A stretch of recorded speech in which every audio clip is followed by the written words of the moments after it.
नमस्कार, very good morning viewers. This is your host Indu Rathore. First India news के इस special bulletin में आप सभी का स्वागत है। इस स्पेशल बुलेटिन में हम बात हमारी फिटनेस की करते हैं कि हम अपने आप को फिट रखने के लिए क्या स्टेप्स ले सकते हैं और हमारे इस फिटनेस जर्नी में हमें ऐसी कौन सी चीज़ें हैं जिनका खास ख्याल रखना होता है। देखिए, फिटनेस पे बात करेंगे, लेकिन उससे पहले हम आपको तमाम बड़ी खबरें बताते हैं कि खबरों के लिहाज से आज का दिन कैसे रहने वाला है। तो देखिए, आज मनाया जाएगा अंतर्राष्ट्रीय MSME दिवस।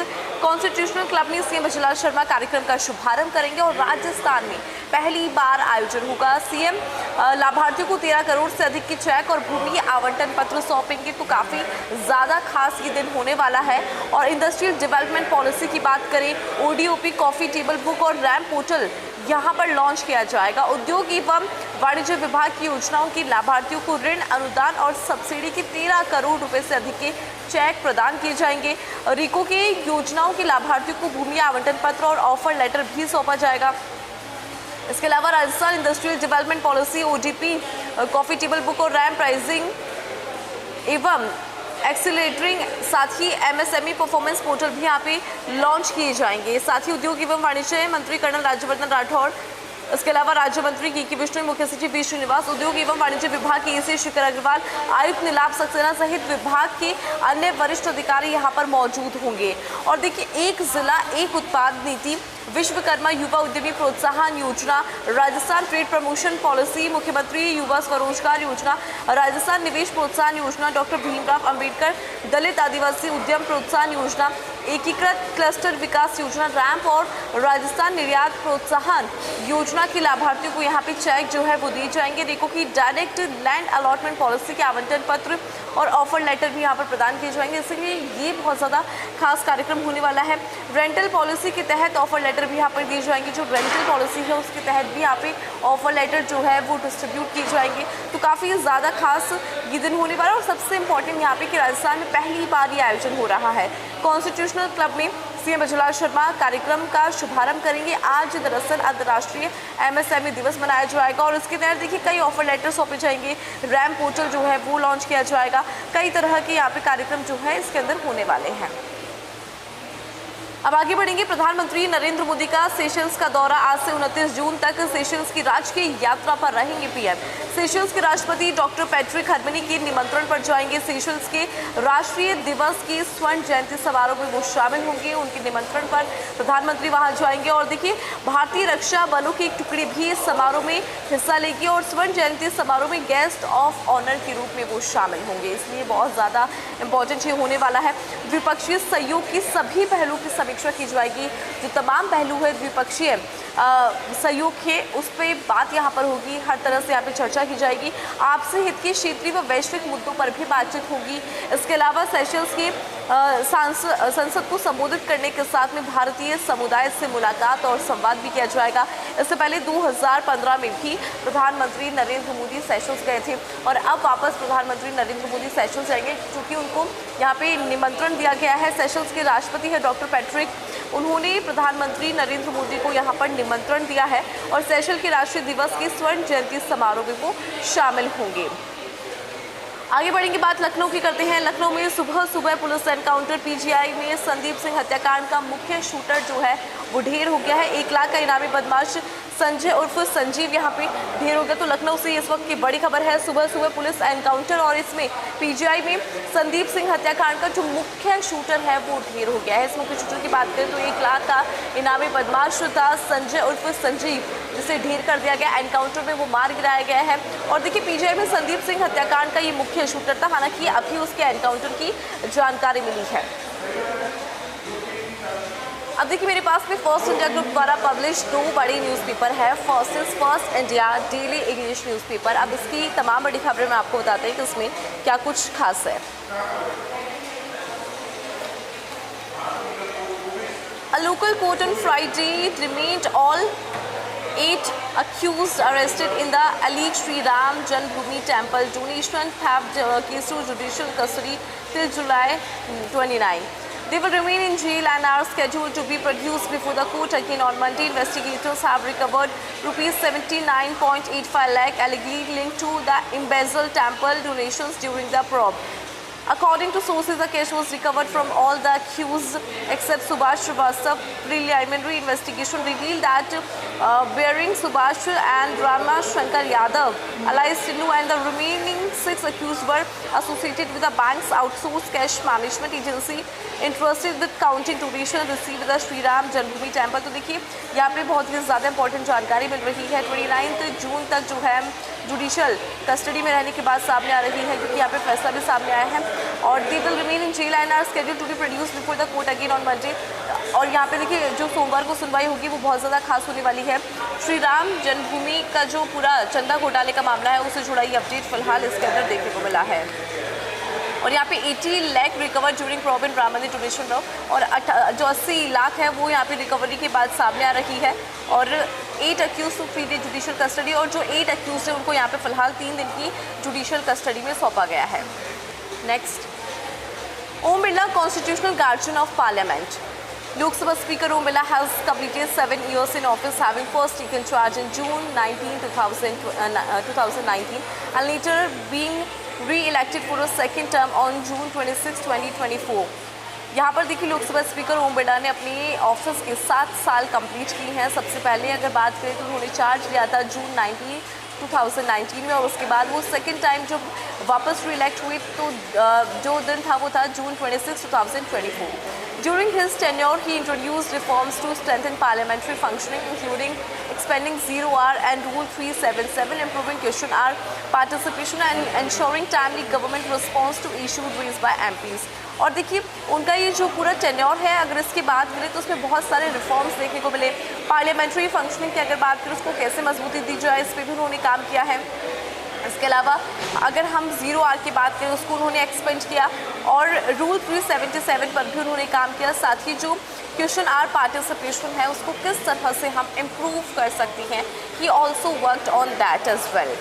In a healthy democracy, the role of the ruling party is as important as that of the opposition. उन्होंने कहा मतलब यहाँ पे बात सामने आ रही है कि जितना ओपोजिशन और जितना डेमोक्रेसी के अंदर रूलिंग पार्टी इम्पॉर्टेंट है, उतना ही ओपोजिशन भी इम्पॉर्टेंट माना जाता है। Army's portable field hospital to be deployed in quake-hit Venezuela. India has launched Operation Amistad to support earthquake-hit to Venezuela with 2 Indian Air Force C-17 aircraft carrying a field hospital unit and over 35 tons of relief supplies. EAM S Jaishankar announced on Friday. तो देखिए यहाँ पे हमारे तरफ से external affair minister S Jaishankar ने एक बड़ी अनाउंसमेंट की है, क्योंकि आपने देखा होगा कि 2 बड़े क्विक जो है वेनेजुएला में देखने को मिले, जिसने बहुत ज़्यादा डिस्ट्रॉय किया है वहाँ पे। तो ऐसे में हमारे जो C-17 एयरक्राफ्ट है वो एक फील्ड हॉस्पिटल कैरी करता है, और वो जो हॉस्पिटल यूनिट है वो वहाँ पर भेजी गई है एज अ हेल्प के तौर पर। 2 IAF C-17 took off for Venezuela with urgent assistance to support their post-earthquakes relief efforts. Jayashankar posted on X.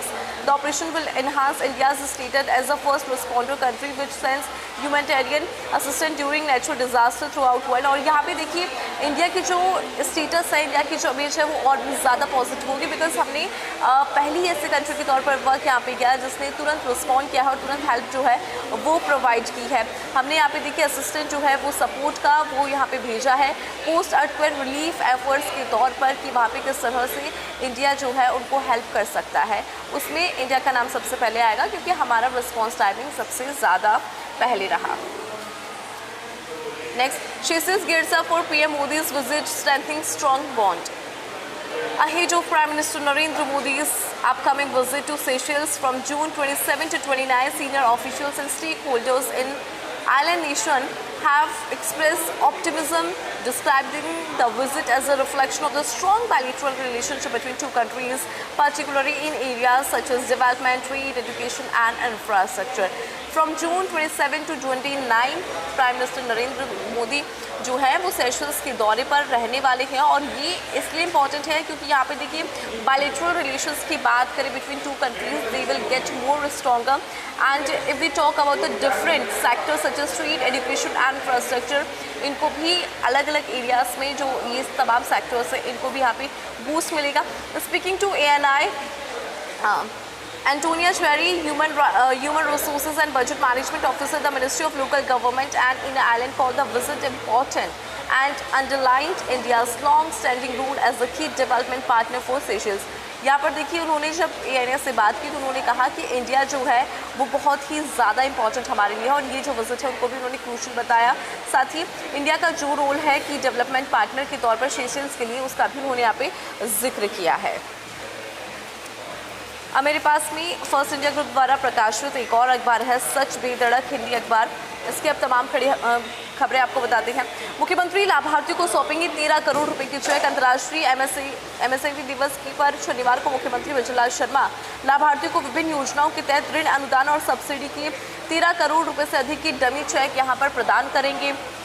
Rajasthan में पहली बार अंतर्राष्ट्रीय MSME दिवस पर राज्य स्तरीय कार्यक्रम का आयोजन किया जा रहा है और देखिए कॉन्स्टिट्यूशनल क्लब में आयोजित होने वाले इस कार्यक्रम में रीको की योजनाओं के लाभार्थियों को भूमि आवंटन पत्र और ऑफर लेटर भी सौंपे जाएंगे। इस अवसर पर मुख्यमंत्री Rajasthan industrial development policy ODOP coffee table book और रैम्प पोर्टल का भी शुभारंभ करेंगे। इसका भी शुभारंभ यहाँ पर किया जाएगा। इसके अलावा इस कार्यक्रम में उद्योग एवं वाणिज्य मंत्री कर्नल राज्यवर्धन राठौड़, राज्य मंत्री KK विश्नोई, मुख्य सचिव V श्रीनिवास, अतिरिक्त मुख्य सचिव शिखर अग्रवाल और आयुक्त नीलाभ सक्सेना सहित विभाग के वरिष्ठ अधिकारी जो हैं उनकी मौजूदगी रहेगी। तो विभिन्न योजनाओं के लाभार्थी इससे लाभान्वित होंगे और काफ़ी ज़्यादा महत्वपूर्ण ये होने वाला है। दरअसल मुख्यमंत्री लाभार्थियों को सौंपेंगे 13 करोड़ रुपये के चेक।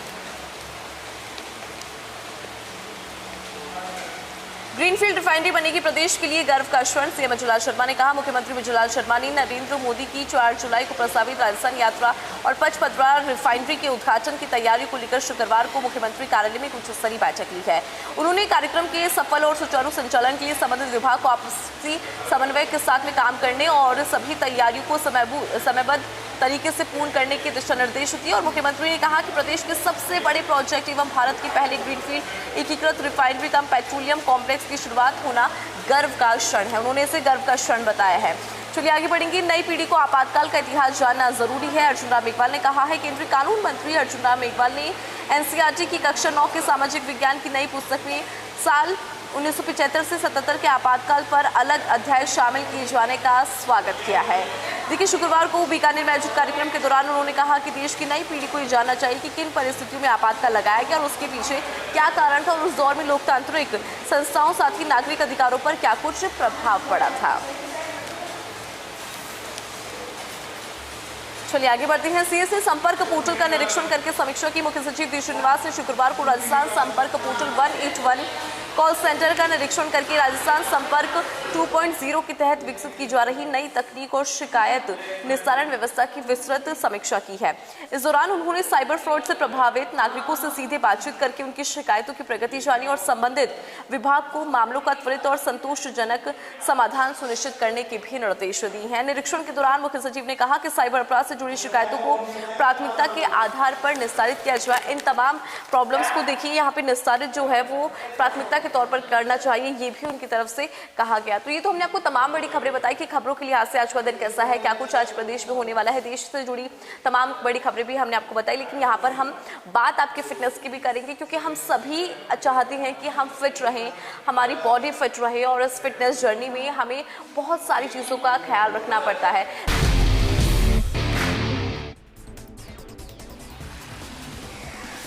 ब्रेक के बाद आप सभी का स्वागत है। चलिए अब हम बात करते हैं कि हम अपने आप को फिट कैसे रख सकते हैं, क्योंकि सप्ताह की अगर बात करें, वीक की अगर बात करें तो 7 दिन होते हैं और 6 दिन हमें अपनी बॉडी पे ध्यान देना होता है और सिर्फ 1 दिन मिलता है हमें रेस्ट के लिए। तो इन 6 दिन में किस तरह से हम अपने आप को फिट रख सकते हैं, इन 6 दिन में हमें कौन कौन से वर्कआउट करने चाहिए। देखिए सबसे ज़्यादा यहाँ पे क्रूशियल कुछ होता है तो वो होता है आपका चार्ट। आप अपने बॉडी के अकॉर्डिंग अपने ट्रेनर से चार्ट बनवाइए। इस चार्ट में इंक्लूड होता है आपका chest day, shoulders, legs, back, ये सब चीज़ें इसमें इंक्लूड होती है, एब्स डे। तो ये तमाम चीज़ें करके आप 6 दिन वर्कआउट कर सकते हो। और जो सैटरडे होता है वो यूजुअली आपने देखा होगा कि लोग लेग्स लगाते हैं, क्योंकि लेग्स लगाने के बाद हमें बहुत ज़्यादा रेस्ट की नीड होती है, हमारी बॉडी को नीड होती है। तो आप भी ऐसा कर सकते हैं कि सैटरडे को आप लेग्स लगा सकते हो और संडे फिर आपको मिल जाएगा जिसमें आप ब्रेक लेंगे और 1 दिन आपकी बॉडी को रेस्ट करने का टाइम मिल जाएगा। लेकिन इस पूरे जर्नी में सबसे इम्पॉर्टेंट जो है वो है कि हमें बहुत सारी ऐसी चीज़ें हैं जो बिल्कुल अवॉइड करनी होती है। देखिए कार्बोहाइड्रेट्स हम बहुत ज़्यादा लेते हैं, क्योंकि अगर हम इंडियन डाइट की बात करें, टिपिकल इंडियन डाइट की बात करें तो उसमें बहुत ज़्यादा कार्बोहाइड्रेट जो है वो होता है। ऐसे में उसको अवॉइड करना है, यानी कि रोटी जो है वो आप कम से कम खाएं।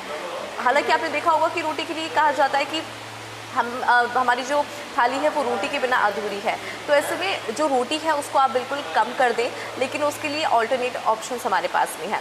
फिर प्रोटीन की बात जब हम करते हैं कि प्रोटीन किस तरह से जो है हम ले सकते हैं और प्रोटीन का इंटेक कितना होना चाहिए हमारी बॉडी के हिसाब से, प्रोटीन किस तरह से हम ले सकते हैं, क्योंकि आपने देखा होगा जो लोग वेजिटेरियन हैं, जिनकी डाइट वेजिटेरियन है, वो किस तरह से अपने प्रोटीन के इंटेक को पूरा कर सकते हैं। You can have paneer, you can have tofu, soybean आप ले सकती हैं। ये बहुत अच्छा सोर्स माना जाता है प्रोटीन का। और आप देखिए, पहले प्री वर्कआउट लें, प्री वर्कआउट के बाद ही अपना जो वर्कआउट है वो स्टार्ट करें, और वर्कआउट के बाद हमेशा ये मेक श्योर करें कि आपने स्ट्रेचिंग की है, क्योंकि जितना भी हम वर्कआउट करते हैं उसके बाद हमें स्ट्रेचिंग की ज़रूरत होती है। हमारी बॉडी बिल्कुल रिलैक्स फील करती है, क्योंकि बहुत लंबा वर्कआउट 45 मिनट आपने अगर वर्कआउट किया है तो उसके बाद देखिए यहाँ पे आपकी बॉडी जो है वो रिलैक्स फील करे। मेरे साथ में ममता जांगिड़ है, हम इनसे भी बात कर लेते हैं कि किस तरह से ये अपने आप को फिट रखती हैं और कब से ये जो है इस जर्नी के अंदर है। मैम, मैं आपसे जानना चाहती हूँ कि आप कब से जिम कर रही हैं और अभी कितना टाइम हो गया आपको वर्कआउट करते हुए? बेसिकली वर्कआउट करते हुए तो मुझे 5 ईयर हो गए, बट जिम जो ये वाला जिम ज्वाइन किए हुए मुझे 2 ईयर से ऊपर हो गए हैं। अच्छा, इन 5 साल में आपने अपनी बॉडी के अंदर क्या कुछ चेंजेस फील किए हैं और आपकी डाइट में आप क्या लेती हैं? डाइट में जितना हो सके घर का खाना खाती हूँ, और मैं एक्स्ट्रा मतलब प्रोटीन पाउडर वगैरह तो नहीं यूज़ करती, और जितना हो सके नेचुरल रहने की कोशिश करती हूँ। आपने बोला आप नेचुरल रहने की कोशिश करते हैं, क्योंकि बहुत सारे लोग, मोस्टली लोग जो है वो प्रोटीन पाउडर पे भी डिपेंडेंट होते हैं।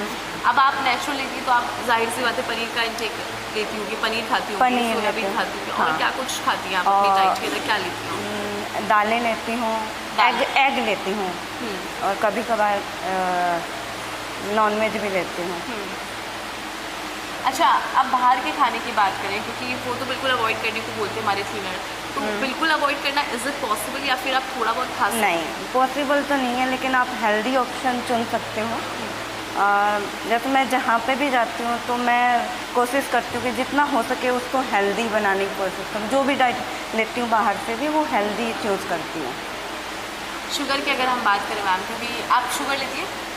शुगर इंटेक मेरा, क्योंकि मैं चाय वगैरह नहीं पीती, तो शुगर मेरा काफ़ी कम है, और डार्क चॉकलेट में थोड़ा बहुत जाता है, बट उतना शायद चल सकता है। हाँ, अगर आप अच्छे से वर्कआउट कर रहे हैं। बस मैं एक्स्ट्रा शुगर नहीं लेती। अच्छा, हम अभी क्योंकि हमारे दर्शकों को बता भी रहते हैं कि जो वर्कआउट होता है उसमें किस तरह से हम हर दिन इम्पॉर्टेंट रखा जाता है। यूजुअली आपने देखा होगा जो सैटरडे होता है उसमें लोग लेग्स लगाते हैं, और मैं संडे की अगर बात करूँ, क्योंकि संडे को ऐसा लगता है कि चीट मील कर सकते हैं, और संडे तो अब हमारा है।